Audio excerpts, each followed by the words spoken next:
Dans son dernier livre The Daily Laws, voilà ce que Robert Greene écrit. Vous possédez une sorte de force intérieure qui vous guide vers votre mission de vie, ce que vous êtes fait pour accomplir pendant le temps qui vous est imparti. Quand vous étiez enfant, cette force était claire. Elle vous guidait vers des activités et des intérêts qui correspondaient à vos inclinaisons naturelles et qui déclenchaient une curiosité profonde et primitive. Puis les années passent et cette force s'estompe au fur et à mesure que vous écoutez vos parents et vos pères et avec les anxiétés quotidiennes qui vous usent.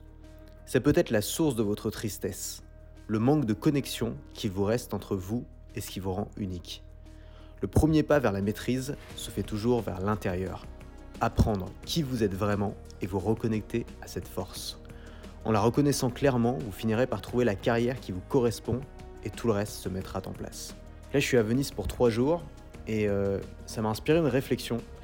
Je me suis demandé en quoi est-ce que ce que je faisais quand j'étais enfant détermine autant ce que je suis devenu aujourd'hui. En fait, j'ai vraiment l'impression, moi, d'avoir trouvé la carrière faite pour moi. J'ai l'impression d'avoir trouvé ma mission de vie, c'est bon, et d'avoir simplement à approfondir cette mission-là. Tu sais, quand on est enfant, on a souvent des obsessions bizarres, des activités qui n'ont l'air d'intéresser que toi.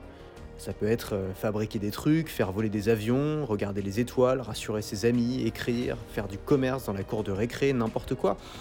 Et Robert Greene, lui par exemple, il adorait les mots. Il était fasciné par l'écriture et rêvait de devenir plus tard un écrivain. Et puis il a grandi et il a dû gagner de l'argent et donc il est devenu journaliste. Et un jour, il y a son supérieur qui lui dit « Écoute, tu seras jamais un auteur. T'as un style qui est bizarre, indiscipliné, laisse tomber. » Et Robert Greene, il se sent complètement abattu et il décide de partir en voyage. À l'autre bout du monde, il part en Europe et il multiplie les petits boulots. Il va faire de la construction en Grèce, il va être prof d'anglais à Barcelone, il va être réceptionniste à Paris, guide touristique à Dublin. En tout, il va faire plus de 60 métiers, dont scénariste à Los Angeles. Et puis pendant ce temps-là, il va lire beaucoup de livres, et notamment des livres d'histoire. Puis il s'aperçoit que l'histoire de Jules César, de Louis XIV ou des Borgias sont finalement exactement les mêmes histoires de pouvoir que ce qu'il a vu dans ses différents métiers. Alors ça lui donne l'idée d'écrire un livre qui pourrait montrer du doigt tous ces jeux de pouvoir que les gens essayent de cacher et qui dirigent nos sociétés. Il va appeler ce livre les 48 lois du pouvoir et ça va être le livre qui va lancer sa carrière, 1,2 million de ventes rien qu'aux États-Unis, traduit dans presque toutes les langues et c'est aussi, pour l'anecdote, le livre le plus lu en prison et le livre de chevet de nombreuses célébrités. Ce que Robert Greene dit, c'est qu'il a trouvé sa mission de vie en écrivant ce livre-là.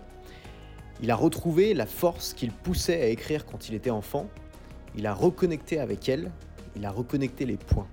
Alors en lisant ça, ça m'a fait me questionner. Je me suis demandé, c'était quoi mes inclinaisons naturelles à moi quand j'étais petit ? Qu'est-ce que j'aimais pas ? C'était quoi mes obsessions bizarres, mes activités que je faisais par plaisir ? Et finalement, je me suis souvenu d'un truc, c'est que quand j'étais petit, j'écrivais des journaux. J'écrivais des journaux, c'est-à-dire que je rédigeais sur des feuilles de papier, des petits magazines, des petites gazettes, on va dire, que je faisais à la maison pour ma famille, à l'école, et puis pour mes amis. Alors personne ne me les demandait, hein. Il n'y avait pas forcément beaucoup de gens qui les lisaient non plus, mais ils étaient là. Voilà, j'avais envie de les faire et je les faisais. Et j'étais tellement fasciné par ça que j'avais même installé des boîtes aux lettres en carton dans ma maison, devant la chambre de chaque membre de ma famille. Et puis je m'amusais à mettre ce journal dans la boîte aux lettres. Finalement, j'étais assez seul dans mon obsession bizarre. Et puis plus tard, j'ai eu la pression du réel. Il fallait que j'aie des bonnes notes, il fallait que je me conforme. Il fallait ensuite que je valide mes diplômes, que je démarre des études supérieures, et puis que je choisisse une carrière. Le problème, c'est que il n'y avait rien qui correspondait à mes inclinaisons. Il n'y avait rien qui ressemblait à ce que je faisais quand j'étais petit. Jusqu'à ce que je découvre des blogueurs qui gagnaient leur vie avec leur blog et qui voyageaient grâce à ça. Et je me suis dit que ce métier avait l'air tellement bien qu'il fallait que je consacre les prochaines années de ma vie à essayer de réussir dedans. Alors je me suis lancé et au bout de 3 ans, j'ai commencé à gagner ma vie avec. Aujourd'hui, on est 9 ans plus tard. J'y gagne ma vie grâce à ma newsletter quotidienne qui est envoyée à plus de 40 000 personnes. Dedans, j'enseigne ce que je découvre, tout simplement, et je fais ça en totale liberté. J'ai pas de patron, j'ai pas de regard sur ce que j'écris, j'ai pas de directive. J'ai simplement remplacé ma boîte aux lettres en carton par un outil très pratique qui s'appelle Mailchimp. Et je le sais, que j'ai trouvé avec ça ma mission de vie. Alors mon message pour toi, c'est ça. Si tu cherches encore, souviens-toi. Qu'est-ce que tu faisais sans qu'on te le demande quand tu étais enfant ? À quel jeu jouais-tu ? Quelles étaient tes obsessions bizarres ? Demande à tes parents. Retrouve des créations que tu as pu faire à l'époque, des photos, des preuves. Reconnecte-toi à cette force intérieure, reconnecte-toi à cet instinct primitif, et c'est comme ça que tu vas pouvoir fonder une carrière. C'est comme ça que tu vas pouvoir trouver ta mission de vie. Trouve ce que tu aimes faire, ce que tu dois faire, et fais-le.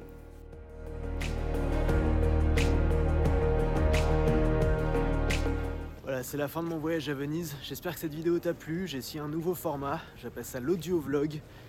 Et si tu veux aller plus loin avec moi, j'ai créé une newsletter quotidienne qui s'appelle les emails secrets d'Antoine BM.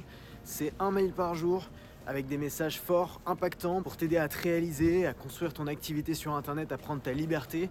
Il y a 40 000 inscrits aujourd'hui, c'est là-dedans que je mets 80 à 90% de mes conseils, de mes idées, de mes méthodes. Si tu me suis pas dessus, tu rates énormément de choses et surtout tu pourras pas les retrouver ailleurs parce que ce qui est envoyé dans la newsletter, c'est perdu à jamais ensuite. Donc je te laisse t'inscrire, c'est le premier lien juste en dessous. Et on se retrouve demain à 9 h dans ta boîte mail. À demain.